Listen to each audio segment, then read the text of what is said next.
When you're putting together a people organization that can scale, where do you start when you're stepping in?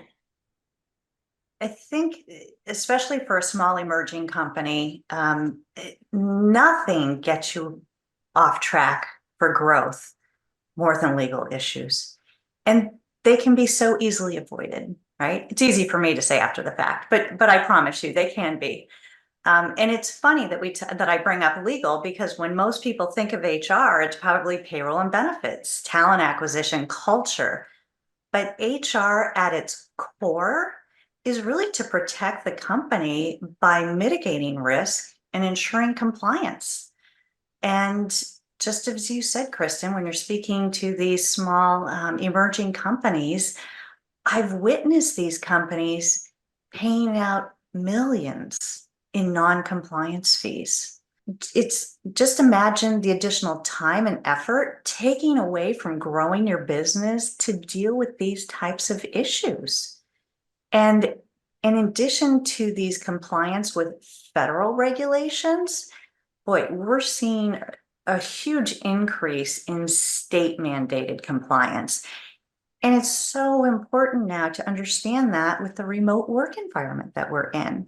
And I want to give you an example. So this is fairly new within the last, I'd say, 5 years or so.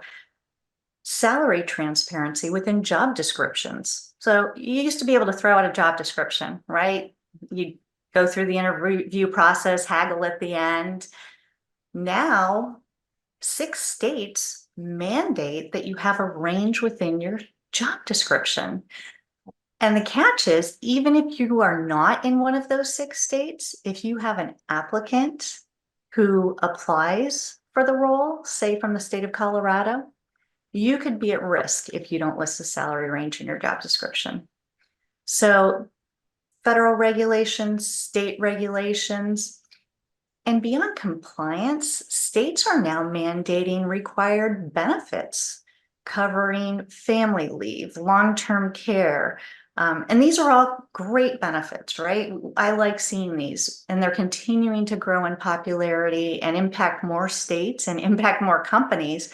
But these are all things that must be adhered to, filed for, and paid out to avoid risk. So bottom line, when you say that you hear that the CEO, maybe the CFO is taking on these HR responsibilities, the number one thing to think of is you don't want to derail your growth by having to deal with these. So, it's very important to start with an HR expert.